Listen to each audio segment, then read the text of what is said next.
Hello, my name is Julie and I'm a software engineer. I've got two kids in primary school who by now both asked me to please teach them coding. It's been an interesting journey. We started off with block-based coding with Scratch and Microsoft's Make code, where you create programs by snapping together these virtual puzzle pieces. You can build animated stories and little games, and you can even make microcontrollers blink right out of the browser. Pretty cool stuff, but there is a certain ceiling to it. After a certain project size, it all becomes a bit unwieldy. It's hard to find your way around. It's messy. And then also kids seem to think of it as not the real deal, as unprofessional. There's a whole bunch of scientific research that seems to confirm what my daughters have told me. So, in the words of my older daughter, let's leave behind those babyish puzzle pieces and do the real code.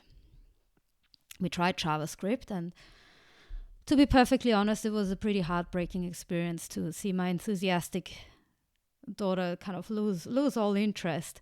And it was not because coding is hard or boring. It is more like the friction, the cognitive load that you're initially exposed to. What's that squiggly line? We call it curly brace. And the square one? Yeah, we call it square bracket. And they're not, and where are they on the keyboard? And the uppercase really does matter that much? Yes, unfortunately it does. Okay. And the space matters or does it not? Because before it did and now it doesn't? And that error message I really don't understand. Yes, it was not so easy to see that through my kids' eyes. And I have then noticed, like many before us, that especially for young learners, there seems to be a huge gap between block-based coding and conventional text-based languages. So it seems we should build something in that gap, some kind of stepping stone. Over the last year and a bit, I have created a programming language called Evy with the help of some very kind and generous friends. It's a beginner's text-based programming language with absolutely minimalist syntax, no special characters or very few, less than any other conventional language. Fewer advanced concepts, no higher order functions, no meta programming, no lambdas, no object-oriented features. It does have a small set of built-in functions that are quite memorable, and it's powerful enough, despite all these restrictions, to build animations and simple games, or complex games even, and it could even be enough to teach an algorithms and data structures course at uni. When you go to the Evy website, you see the playground with the editor on the left here where you write your code. And then on the right, you get the drawing area, which is addressed like the kids learn in maths, like a Cartesian number plane, with the origin in the bottom left and the maximum extent top right 100 by 100, and then the center of the canvas of the drawing area is 50-50. So let's have a very, very quick look at an animation. We use the draw command to get the move command to get started, moving the cursor or drawing pen to the center of the canvas and setting it to purple.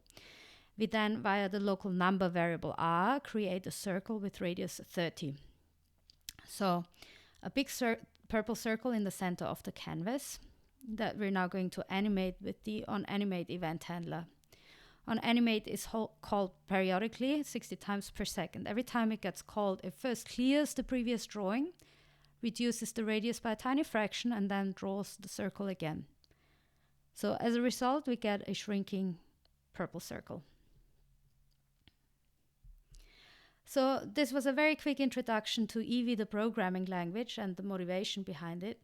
However, the project itself is a lot more ambitious. It wants to be something like the Khan Academy for Code, a mastery-based learning platform with very gradual progressions through concepts, a mastery-based learning where you start with Hello World or purple dot in center of canvas and progress through code sequences and conditional if statements, loops, for and while loops.